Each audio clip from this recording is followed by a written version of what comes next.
माह रमज़ान की बेहुरमती मत करना। ये जो रात रात भर जाग कर क्रिकेट खेल कर दूसरों की नींदें ख़राब कर रहे हैं, जो रमज़ान में रोज़े कज़ा करते हैं, मादअल्लाह ऐसे भी लोग मिले कहते रमज़ान में इसलिए फ़िल्में देखता हूँ, इसलिए ड्रामे देखता हूँ कि रोज़े में टाइम पास हो जाए। ये रमज़ान बड़ा मुक़द्दस महीना है, इसकी बेहुरमती की सज़ा भी ज़्यादा है। इसको इस तरह समझो कि कोई बंदा रोड से गुजर रहा हो, वहाँ गाली निकाले हैं, बाहर कोई बुरी बात कहे, हराम है, गलत है, मगर मस्जिद में आकर करे तो आप क्या कहेंगे? यार अल्लाह का खौफ करो, अल्लाह के घर में गाली दे रहे हो, इधर कोई बेहयाई की बात कर रहे हो, ज़्यादा शिद्दत हो जाएगी ना।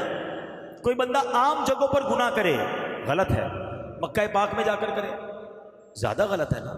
तो बिल्कुल इसी तरह आम दिनों में गुनाह करे, रॉन्ग, लेकिन रमज़ान में करे कि जब ए बंदे तेरी आसानी के लिए शैतान को भी बंद कर दिया गया, अब भी तू गुनाह से बाज नहीं आ रहा, तो फिर इसकी सज़ा भी सख्त है।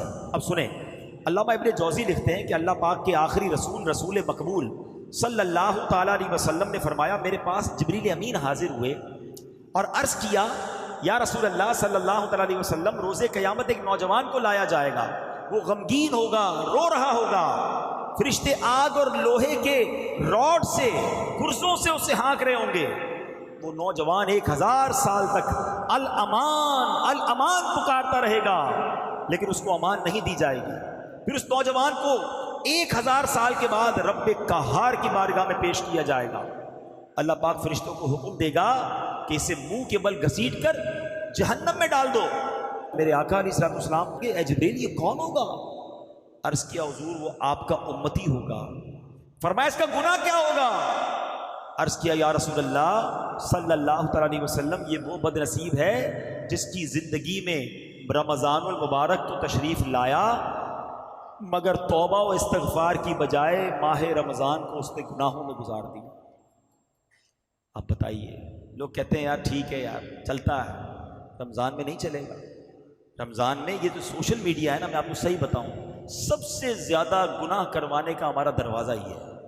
रमज़ान में नॉर्मली लोग फिल्में ड्रामे नहीं देखते, जिनके घरों में नहीं, बदकिस्मती से जो देखते हैं वो अलग बात है, लेकिन मोबाइल तो है ना सबके पास, हर ग्रुप में ऐड है, हर पेज को लाइक किया हुआ है। हम नहीं भी देखना चाहते तो जैसे ही क्लिक करते तो म्यूजिक, गाना, बेपर्दा औरत, क्यों देखना है भाई? इतनी मुश्किल से रमज़ान मिला, क्या इसलिए मिला कि मैं अल्लाह को नाराज़ करूं? एक रिवायत मैंने पढ़ी जिसमें आता है कि जो रमज़ान में एक गुनाह करता है उसके 1 साल के अमाल बर्बाद कर दिए जाते हैं। हमारा बनेगा क्या? हम तो पता चला रमज़ान में लोग बख्शे जा रहे हैं और हमारी गुनाहों की आदत हमें मरवा रही है, क्योंकि झूठ बोलना, गीबत करना, लड़ाई झगड़े करना, बेहयाई की बातें करना, ये तो कई लोगों की आदत में है।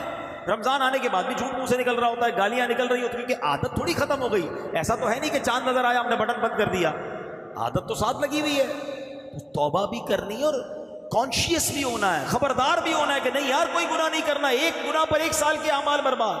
प्लीज मेरे प्यारे इस्लामी भाई, खुदारा डोंट टेक इजी, ये हमारी मगफिरत करवाने, हमें रब से करीब करने महीना आया है।